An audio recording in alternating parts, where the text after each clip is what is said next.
My name is Anna Zaboeva, and I'm Russian. I was born in Siberian part, next to Baikal Lake, and at the age of 15 I moved to Novosibirsk, which is the capital of Siberia, center of Russia. I went there to study in textile light industry university. After the 4 years of my studies, I dropped off to attend the film school university. After another 2 years, I moved to Hungary. That's where I got involved into the shoe design scene, and for already 5 years, I am a shoe designer.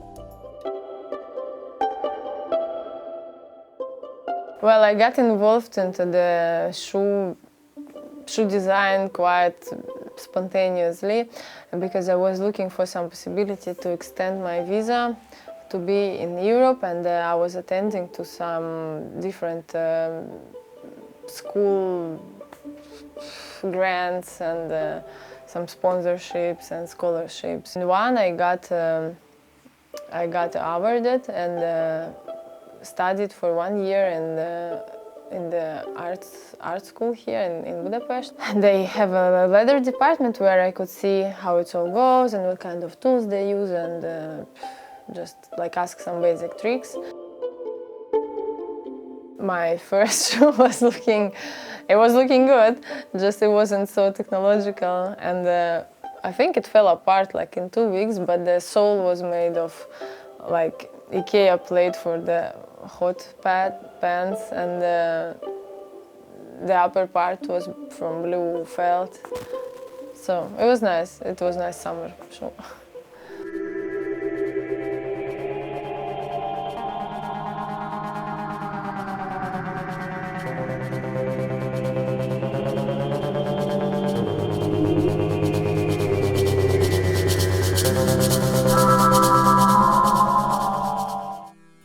So in 2005, I was 25, and I was about to decide if I should take because things went so rapidly, and like people got interested in my product so fast, and my brand, which was just for friends, grew into a bigger thing, but I still didn't have a proper production, neither a shop or retail space. And so I had to decide if I should take it more serious or which way I should take it at all.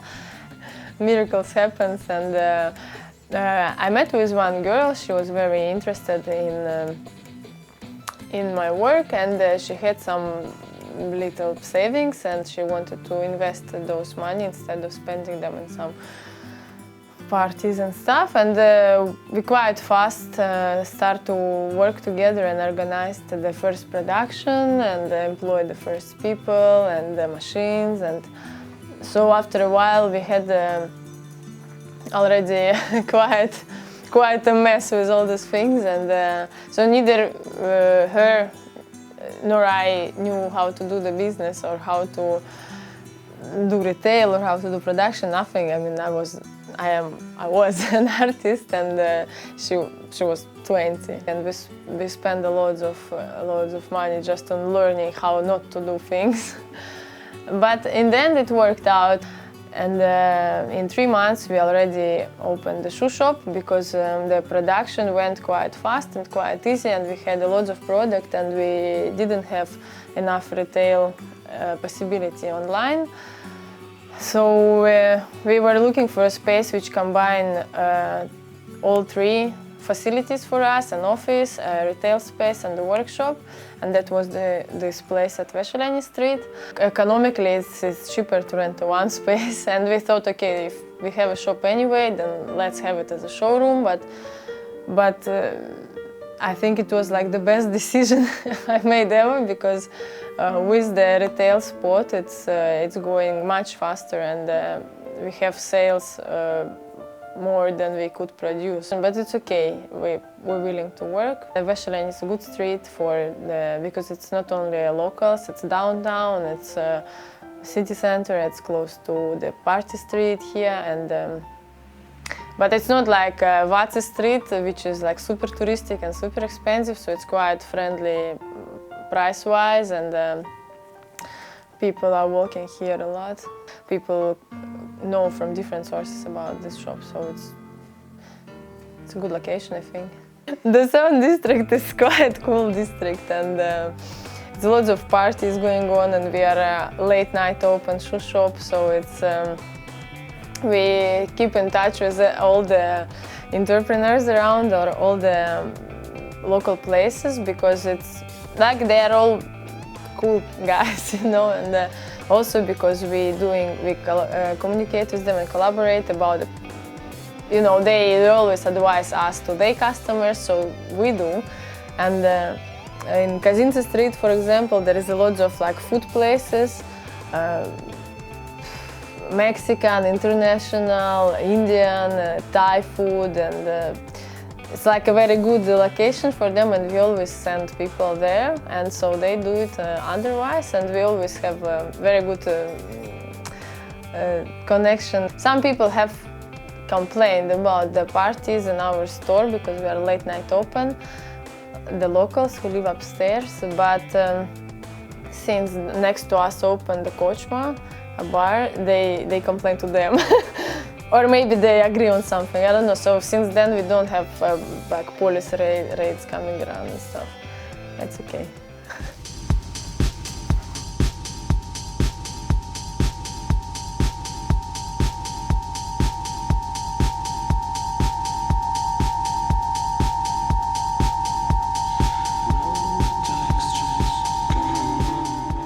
The way we work in the shop is that we produce sample shoes, and in different kind of colors and different kind of patterns. But we don't make all the sizes from one color design. We put it up as a sample, and then if it suits someone size-wise, then he free to buy that, or he can order from us. 50% of sales, or approximately around 50, we have from custom orders, and yeah, and the rest from the ready-made shoes. So these two options combined give us a quite good business strategy. In every season we have like ups and downs, because there is a beginning of the season or in between when people switch from one season to another, then of course they need the shoes. It's going good. It's like I can't complain. There is no, but of course in summer we sell like a lot.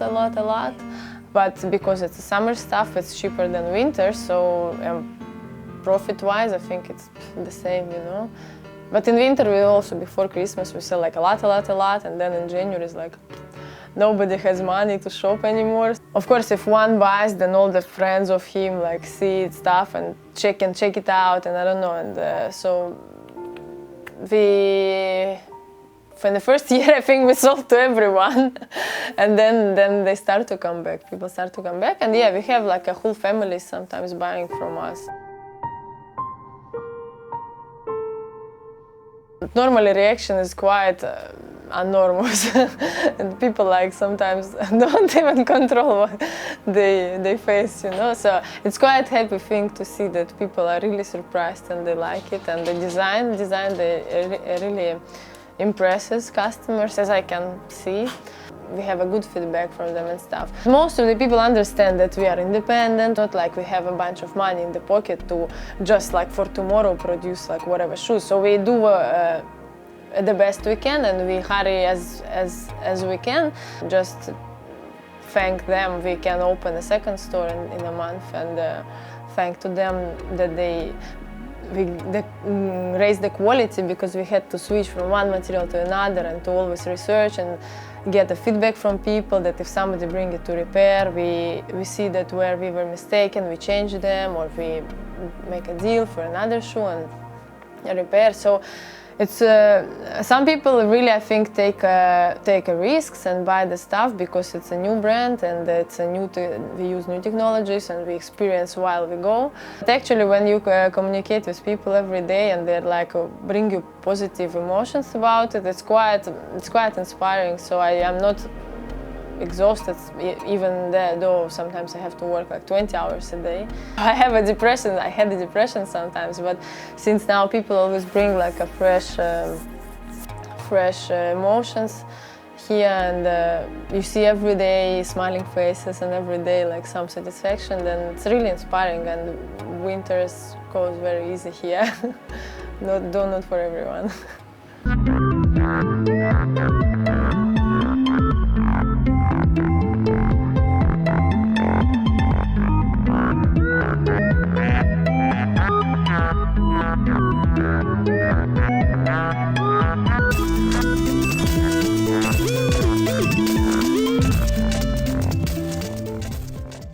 Well, the most difficult, the most complicated or complex shoe production is the most interesting too. Starts with the preparing of the materials before the cutting and stuff, because if somebody order like a picture with the painting or drawing on it, like a hand drawing, then you have to draw before you process the shoe. It's a lot of preparation. Like preparation is the longest process before you sew it and put a sole. There is lots of phases which the customer doesn't see on the final product, but it takes a lot of work and it's time consuming. So, because if you do recycled textile, let's say like this one, so the customers choosing the materials, but sometimes the material is too thin to become a part of shoe, so you have to do the lining for it, iron it over to make it stronger, so it will be durable. And lining also needs cutting and ironing. So.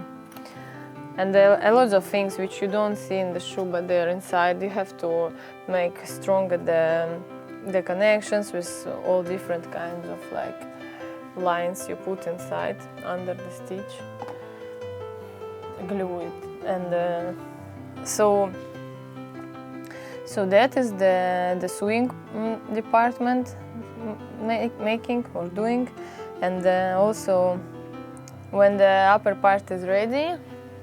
Like this one. Okay, this is a simple example, but the upper part, I don't know if I can show you.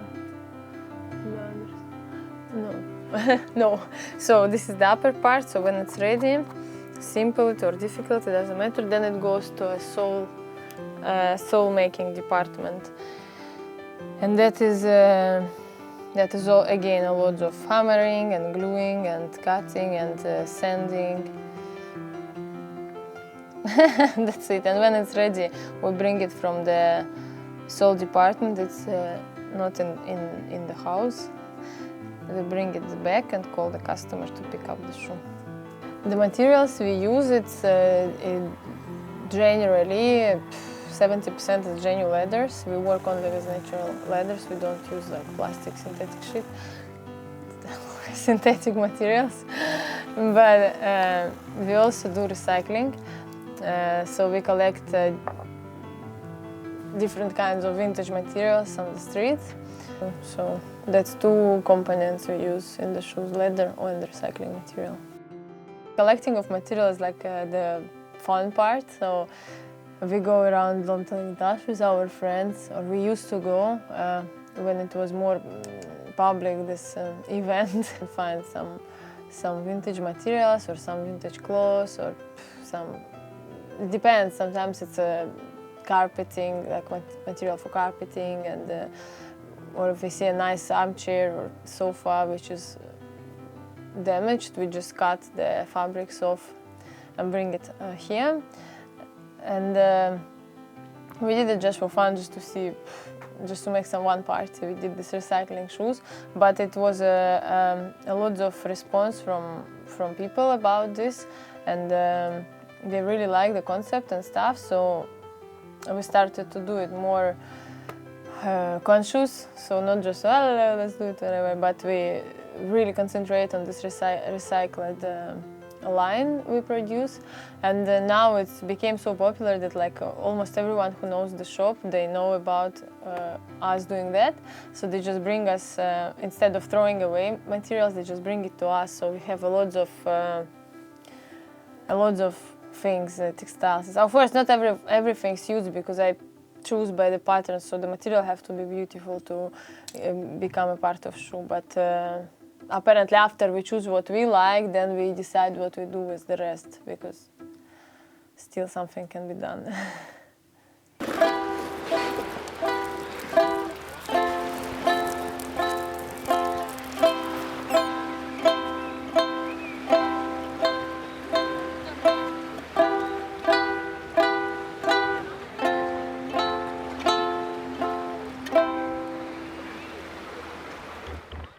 Our shoemakers are experienced shoemakers, and some were educated as craftsmen, and